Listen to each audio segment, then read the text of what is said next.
this session, Jaspreet, we are going to learn about some don'ts.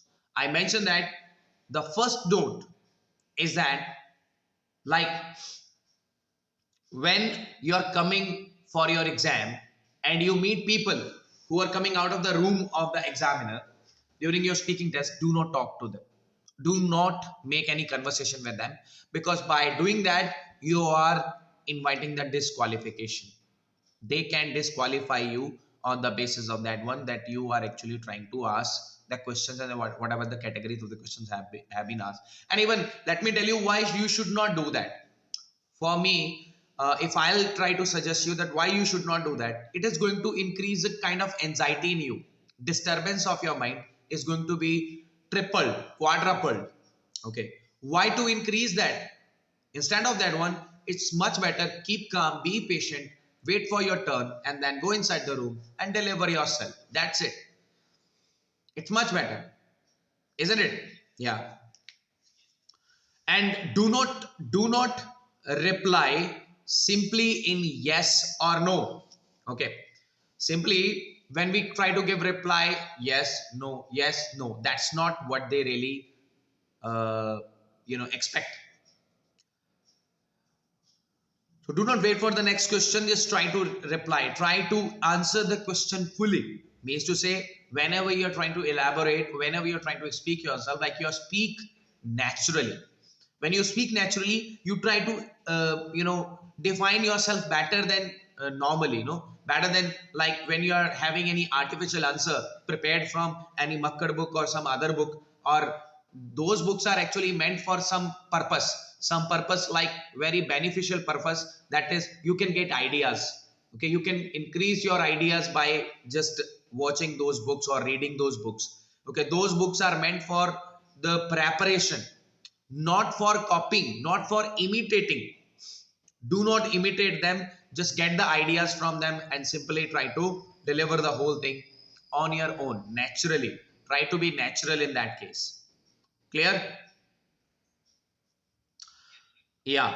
So if you do not speak enough, what can cause a problem? If you are simply answering in yes or no, what can cause a problem? He or she will go to the next question. Obviously, if you are not going to answer, definitely he or she has to go to the next question. Your answer would be recorded. And if those are going to be recorded, then definitely it can be in the negative way. It can go into the negative way for you. Okay.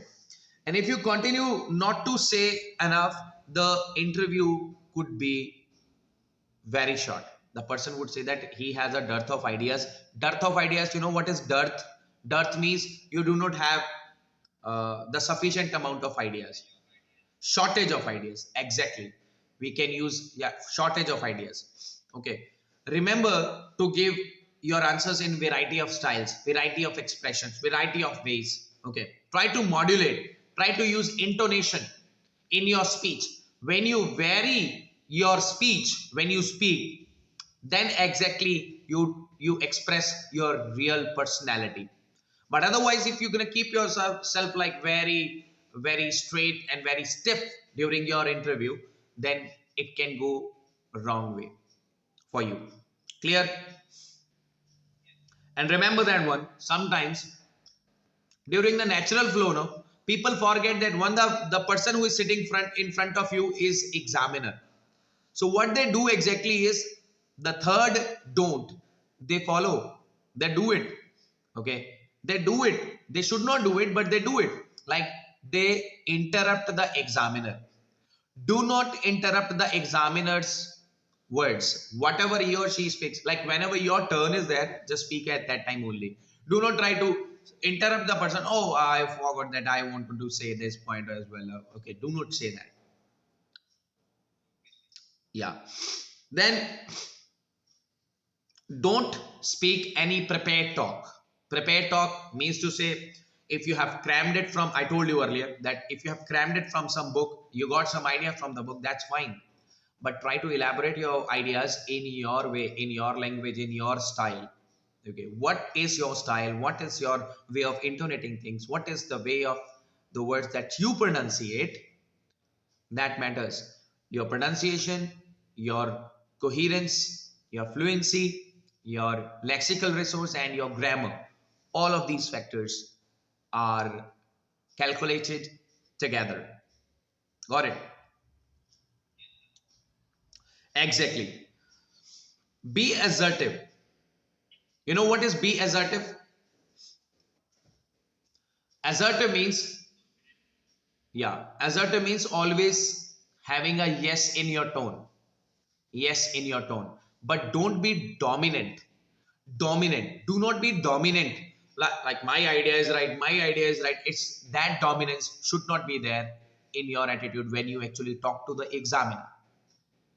Don't be dominant to the other person. Okay, it's actually a normal trait that we should be having. Do very natural, and uh, do have that politeness in your attitude. Okay, yeah, try to maintain a balanced tone in your discussion. Okay, should be a balanced tone but not a monotone. Should not be monotone but a balanced tone. Means to say that you know that your ideas are shifting high, and you know that they are going too high, and you are coming back again. You're coming back again to the same level, and then you're going down also, and then you're moving up also. That this intonation, that rise and fall of the pitch of your sound is gonna be calculated, is gonna be checked as well. Fine? Yes, exactly. Absolutely, absolutely. So don't make negative remarks like about your life, about your education. Oh, I didn't like that one. That it happened in my life. I know never got any people like who really favored me, who stood by me. I don't like the kind of education that Indian society has or something like that. Okay. I don't care about it. Okay. If you're gonna have that attitude in front of the examiner would say that what kind of person is giving the exam. So he should have that common decent behavior, that if somebody is asking a question, and especially when the examiner is asking you a question, you should have a polite tone. Clear? Yeah. And try not to impress the examiner with big words. Do not use big words. Okay. Acceleration. When you don't use that one, it's not that you cannot use big words. You can use big words, but if those are not coming naturally and you are trying to fix it up there, you're trying to make it happen, like you're trying to just put it there, like suppose I'm teaching you what are the different synonyms. What are the different synonyms for good? Something which is good is something which is really ideal. Something which is ideal is something which is quite suitable, appropriate to the society. Okay, if I'm trying to explain it, I mean to say ideal, I mean to say it is suitable to the society, I mean to say it is appropriate, I mean to say it is, something like that. If you're trying to repeat your words to try to impress others, to show that I know this word also, I know that word also, I know this and that, big words, fanciful words like pompous. If you're using, it's quite pompous. Pompous is something which is quite decorative word. Okay. When you're extravagant, when you're extravagant in your approach, you are pompous. Pompous means you are a show off. Okay. Don't be pompous. Don't be show off. Just try to be natural. If the words are required there, if the requirement or necessity asks for a word, then use a word. Otherwise, do not use a word. Be natural. Whatever vocabulary you have is going to give you the good marks as well. If you are able to communicate the other person the kind of message that you want to communicate, then definitely you are at the right edge. Let me tell you. Clear? Yeah. And do not digress. Do not digress. Next point is do not digress. Digress. Let me tell you, let me explain that one. Okay. Don't digress means that you are not going to go away from the topic. Once you go away from the topic, what will be affected? Let me know that. I mentioned that in between, I mentioned that something is very important. If you are going to go away from the topic, what will be missed in your speaking test? Exactly. Your coherence is going to be missed.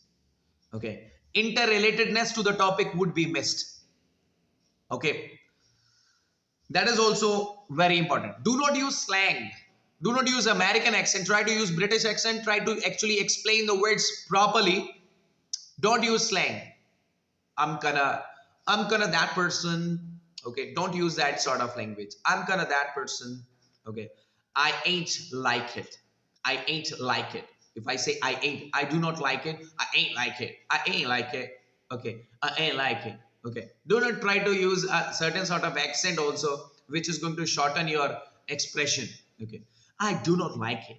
When we say I do not like it, it expresses everything. I don't like it. You can say up to that level. Don't say I ain't like it. I ain't like it. So that used to be a sort of slang that you're using. And do not give up. Suppose you do not find any answer, don't try to give it up there. Try to say anything. Okay. If you do not have any answer, start speaking anything. Okay. Start speaking anything. Let me tell you, I'm just giving it a shot like out of nowhere. If you don't get any answer, out of nowhere, there is a question. I don't think there would be a question like that. That's not IES interview. That's IELTS exam. Okay. And definitely the questions would be about your life only. Those would be related to your life and those would be interesting one. Next thing is, those would be interesting one. Something which interests you would be asked from you.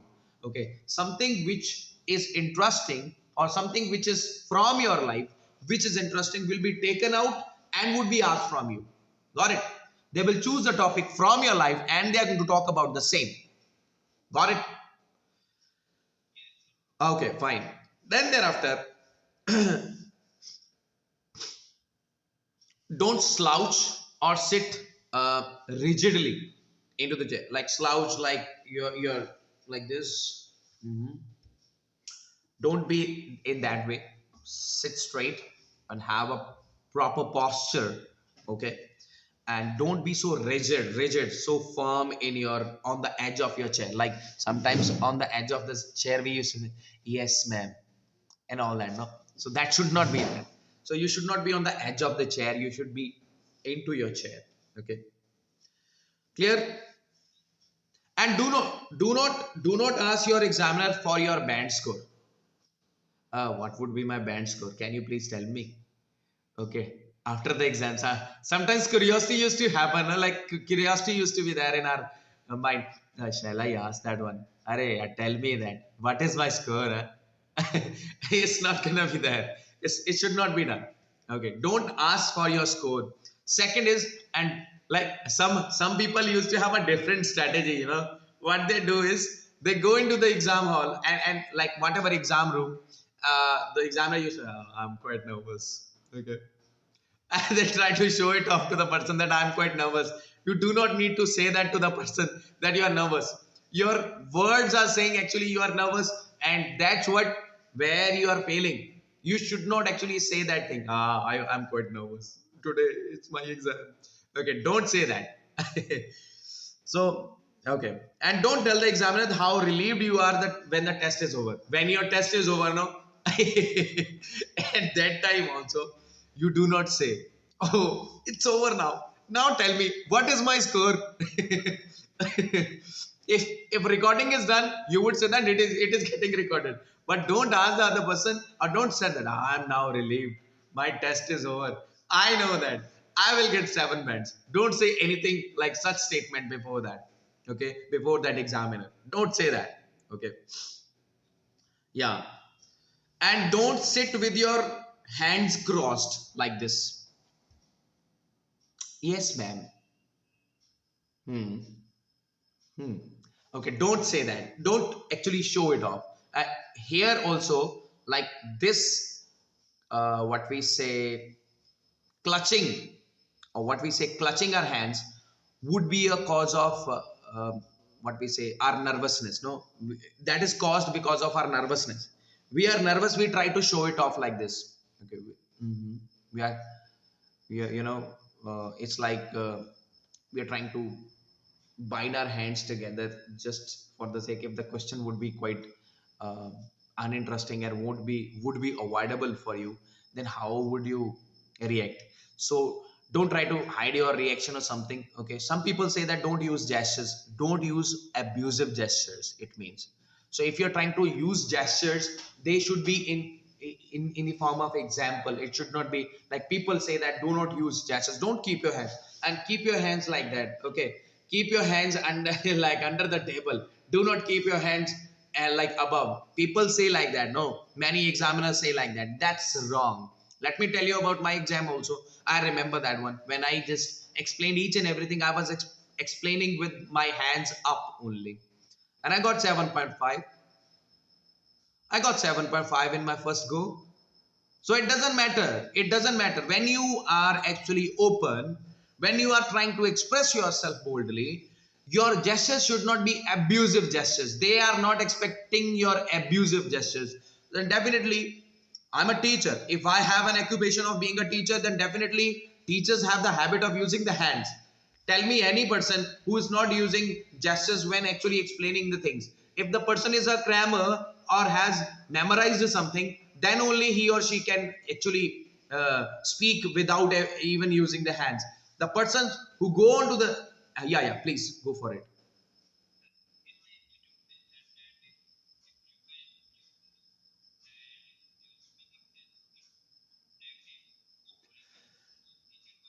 Yeah, so they know half of the information. Let me tell you, hand gestures should not make any gesture, should not be those gestures like which are abusive one. Let me tell you, the language used to be wrong way then. So try to be in control. No, keep your hands down on the table and try to say something like that. Okay, and do not, when you are actually showing like this finger to the other person, it is like pointing towards the person. No, so these gestures are not, these are offensive gestures. When you're using like that, it's like that. It's like that. So do not use middle finger or some other finger, any sort of abusive finger. Do not use that. Understood? So if you are using your gestures, it should not be too expressive. And you're trying to, oh, it was quite fantabulous. It's not like that. Normal. Normal. It was quite good. And all that. And don't speak to the cassette recorder, because the cassette recorder is kept before you and you think that everything is getting recorded and only the recording is going to be counted. That's bad. That person is not there, your puppet, who's going to ask you the question. No, that person has some value, and definitely he or she may get irritated by your way of expression as well. In your cassette you are speaking, yeah, my name is this, my name is Jaspreet, I am from Banga. Okay, so you are trying to just go into the recorder. That is wrong. So these were some of those points that you should keep in your mind while going for your exam. Okay, so be prepared about all such things. Okay, thank you very much for joining in for the class, and take care. Thank you very much. Bye bye. Good night.